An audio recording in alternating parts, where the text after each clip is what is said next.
अस्सलाम वालेकुम।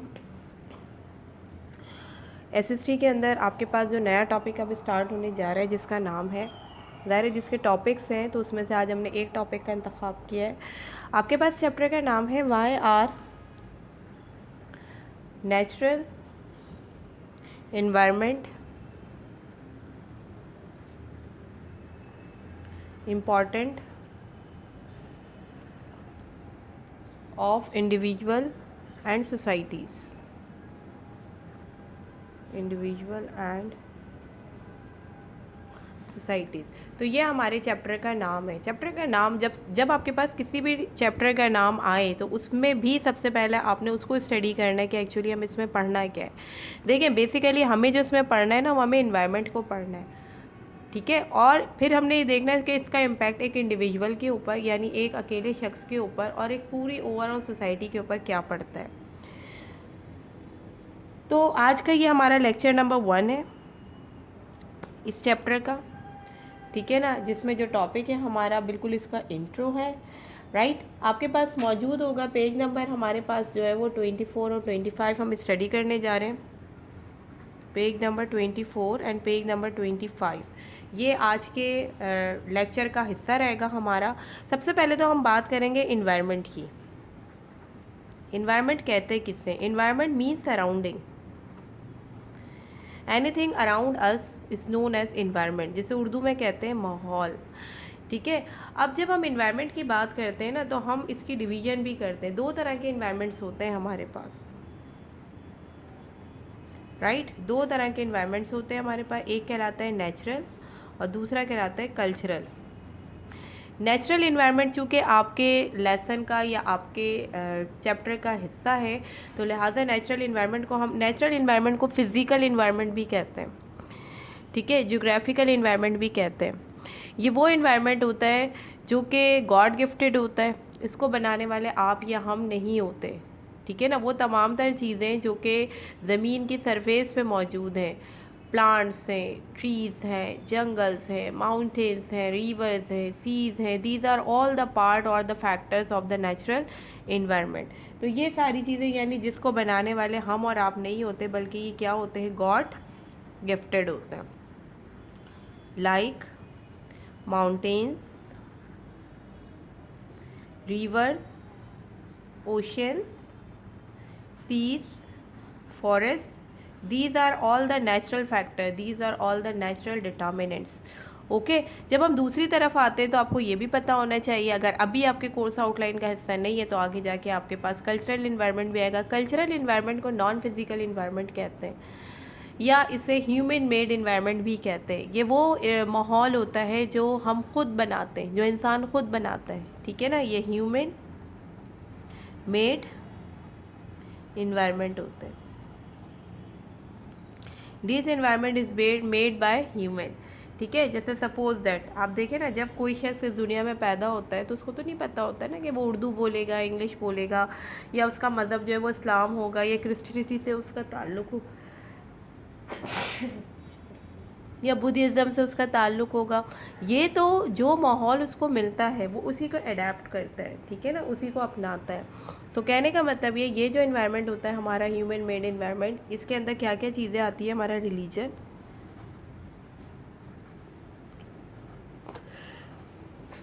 Language, beliefs, हमारे अकायद, कस्टम्स, हमारे रस्म व रिवाज, ठीक है। ये सारी चीज़ें बनाने वाले ना हम और आप हैं। तो हम भी एक माहौल बनाते हैं। हम बोलते हैं ना, देखें जब आप वहाँ पर अब जब आप सऊदीया में रह रहे हो माशाल्लाह, तो उस माहौल के एतबार से आप जो है वो अपनी लाइफ को सस्टेन कर रहे हो, ठीक है। उस इन्वायरमेंट में आपको ज़्यादातर अरबी स्पीकिंग पीपल्स मिलते हैं। वाई? बिकॉज वो इन्वायरमेंट एक कल्चरल इन्वायरमेंट भी है जहाँ पे लोग जब रह रहे हैं, बस रहे हैं, तो जो उनकी रिलीजन्स हैं, जो उनके बिलीव्स हैं, जो उनके कस्टम्स हैं, ठीक है ना, वो अपना इन्वायरमेंट खुद क्रिएट कर रहे हैं। ऑन द अदर हैंड अगर हम नेचुरल इन्वायरमेंट की बात करते हैं तो देखें वहाँ सहरा मौजूद है, ठीक है ना, वहाँ माउंटेन्स मौजूद हैं। तो ये सारे नेचुरल इन्वायरमेंट है जिसको तख्लीक करने वाले मैं और आप नहीं हैं, ये गॉड की तरफ से गिफ्टेड है।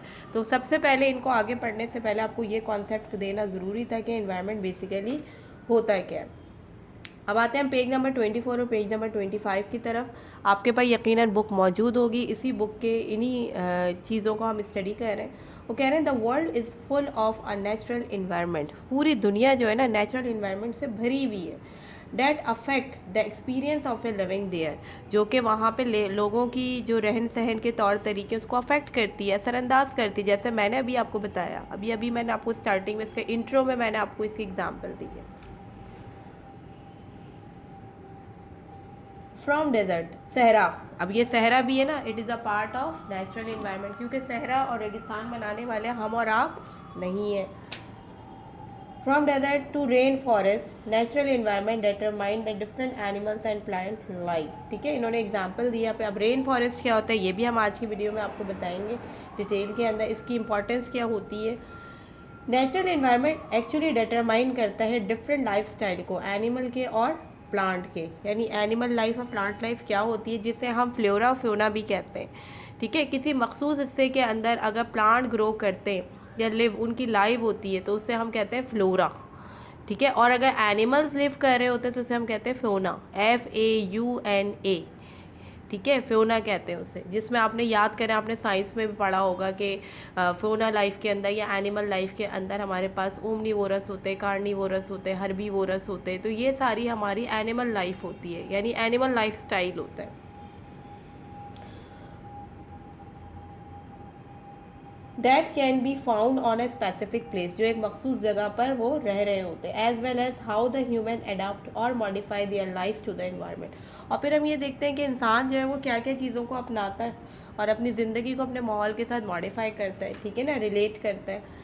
तो कहने का मतलब ये है, हमारे पास जैसे एक छोटी सी एग्जांपल आपकी बुक में भी गिवन है। इन्होंने कहा कि life of a someone in the far north of Canada could not be more different from that of someone who lives on the tropical island. अब पहली बात तो ये आपको ये पता होना चाहिए कि ट्रॉपिकल क्या होता है। दुनिया को जोग्राफिकली जब डिवाइड किया जाता है ना, ठीक है, यानी जब अर्थ is a planet, earth is a blue planet, आपको मालूम है ना। तो जब हम दुनिया को डिवाइड करते हैं ना, तो उसकी एक जोग्राफिकल डिवीजन होती है।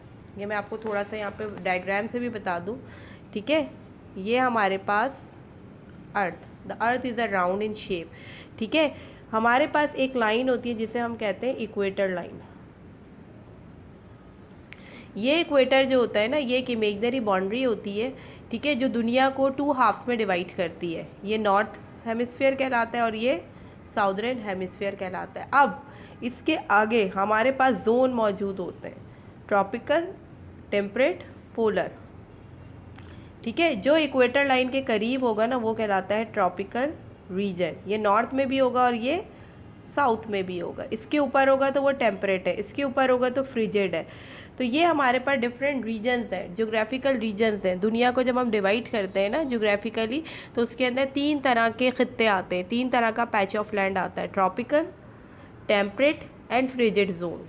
ट्रॉपिकल एरियाज़ वो होते हैं जहाँ बहुत शदीद तरीन गर्मी पड़ती है, और आइलैंड जजीरे को कहते हैं। जजीरा आपको पता है कि क्या होता है, ठीक है ना। तो कहने का मतलब ये है कि अगर हम ये कहें ना कि वहाँ जैसे नॉर्थ कनाडा के अंदर, आपको अच्छे तरीके से पता है कि जो नॉर्थ है कनाडा का वो बहुत ज़्यादा कैसा होता है। यानी अगर हम कैनेडियन स्टेट के हवाले से बात करें ना, तो वहाँ पे 2 तरह के टेम्परेचर आपको मिलेंगे, राइट, नॉर्थ और साउथ, दोनों तरफ मिलेंगे। तो ट्रॉपिकल एरियाज़ एक्चुअली अगर हम ये कहते हैं ना, रिलेटिवली बहुत ज़्यादा चेंज उसके अंदर नहीं होगा टेम्परेचर के हवाले से, इन्वायरमेंट के हवाले से। जैसे मैं एक छोटी सी एग्जांपल अगर अभी आपको यहाँ पे दूँ कि I am living in Karachi, ठीक है ना। तो अगर यहाँ का कोई, अगर मैंने देखा कि भाई यहाँ का जो इन्वायरमेंट है इस वक्त, जो यहाँ का फिजिकल इन्वायरमेंट है, ठीक है ना, यहाँ से मूव करके मैं 1-2 दिन के लिए हैदराबाद चली जाती हूँ, सक्खर चली जाती हूँ, दादू चली जाती हूँ, तो मुझे ऐसा फील होगा यार रिलेटिवली चेंज है, बहुत बड़ा चेंज मौजूद नहीं है। But when we are going in this season to the northern areas, तो मैं देखूँगी यार चेंज आ रहा है, क्योंकि वहाँ का इन्वायरमेंट कुछ और है। दायरे वहाँ स्नो फॉलिंग होती है, पीक एरियाज है, सारे हाईलैंड एरियाज है। तो ये सारी चीज़ें आपके फिजिकल इन्वायरमेंट से रिलेट होती हैं।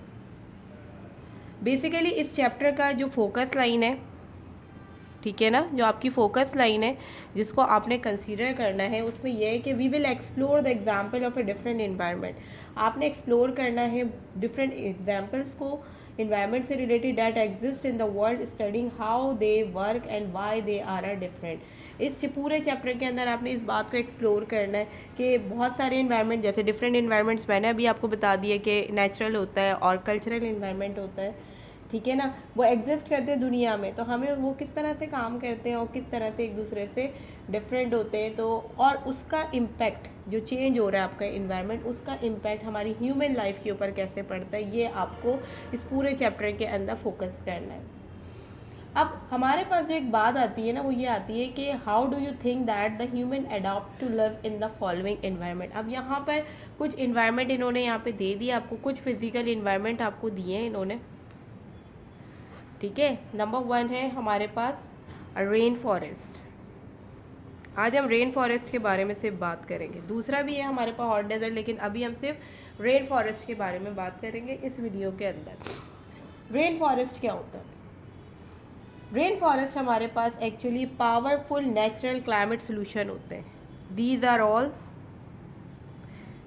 Are all the powerful natural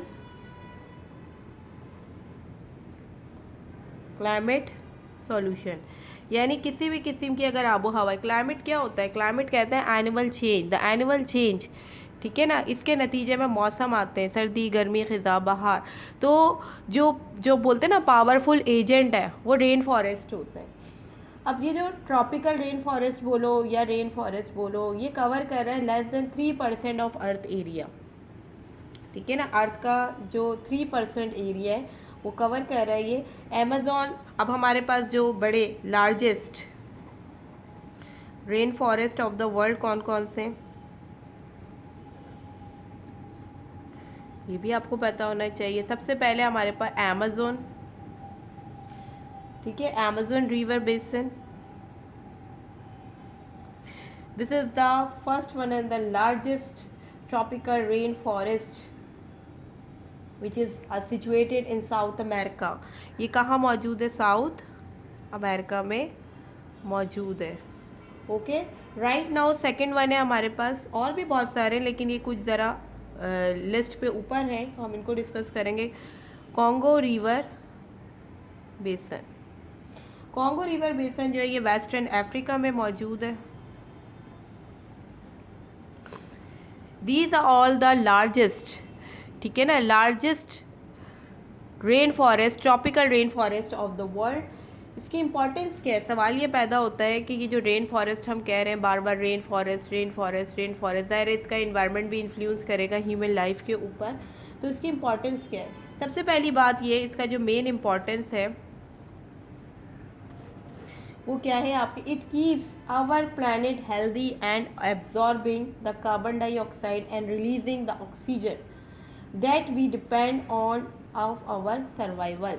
इसका सबसे बड़ा फ़ायदा ये है कि हम जिस प्लैनेट पे रहते हैं ना, द अर्थ, तो ज़मीन के ऊपर हमें हेल्दी रखना, कार्बन डाइऑक्साइड चूँकि ज़ाहिर इंसानी सेहत के लिए बेनिफिशियल नहीं होती, उसको एब्जॉर्ब करता है और रिलीज़ करता है ऑक्सीजन आपके अंदर से, जो कि हमारी सर्वाइवल पे डिपेंड करते हैं कि ज़ाहिर है हम लोग अच्छी ज़िंदगी और हेल्दी लाइफस्टाइल को इंजॉय कर सकें।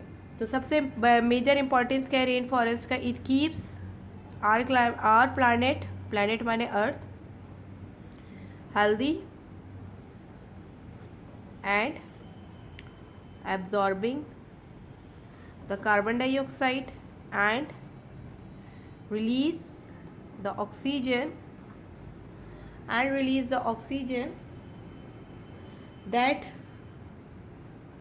depend on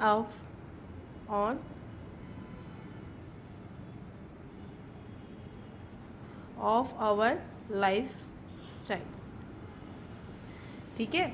ये हमारे पास इसका इम्पॉर्टेंस है। तो आज का जो ये वीडियो है हमारा, एक्चुअली हमने इसके अंदर आपको ये बताया कि इन्वायरमेंट होते क्या है, ठीक है। इसके बाद हमने बताया इसकी डिवीजन क्या होती है। ट्रॉपिकल कवर चूँकि यहाँ बार बार आ रहा था तो आपको पता होना चाहिए कि ट्रॉपिकल एरियाज़ हमारे कौन से एरियाज़ होते हैं, या जब हम अपने प्लैनेट को या अर्थ को डिवाइड करते हैं जियोग्राफिकली, तो ये सबसे पहला जोन होता है। पूरी दुनिया में जो सबसे गर्म तरीन दिन होता है ना, वो इसी खत्ते में मौजूद होता है, ठीक है। तो ये सारी चीज़ें हमने आपको बता दी। इससे रिलेटेड जो भी आपकी स्लाइड्स आएंगी, ठीक है ना, उसके इसी वीडियो से रिकॉर्डेड होगा वो, और उसी से ही आपने, अगर आप इसको अच्छी तरह से व्यू करेंगे तो ही आप इसके सवाल के जवाब दे पाएंगे। तो लिहाजा इसके काम को भी फोकस कीजिएगा। आगे आने वाले हफ्ते में इंशाल्लाह हम एसएसटी का टेस्ट भी कंडक्ट करेंगे, तो लिहाजा आपने इसमें मौजूद तमाम तर इन्फॉर्मेशन को अच्छी तरीके से करना है। अगर किसी भी किस्म का कोई इशू आता है, कोई क्यूरी है आपकी, आप उसे कलेक्ट करें और हम इंशाल्लाह उसको लाइव सेशन में डिस्कस करेंगे। होपफुली जो नेक्स्ट वीडियो होगा मेरा एसएसटी का, उसके अंदर हम सेकंड इन्वायरमेंट, डेजर्ट इन्वायरमेंट के हवाले से बात करेंगे। जज़ाकल्लाह।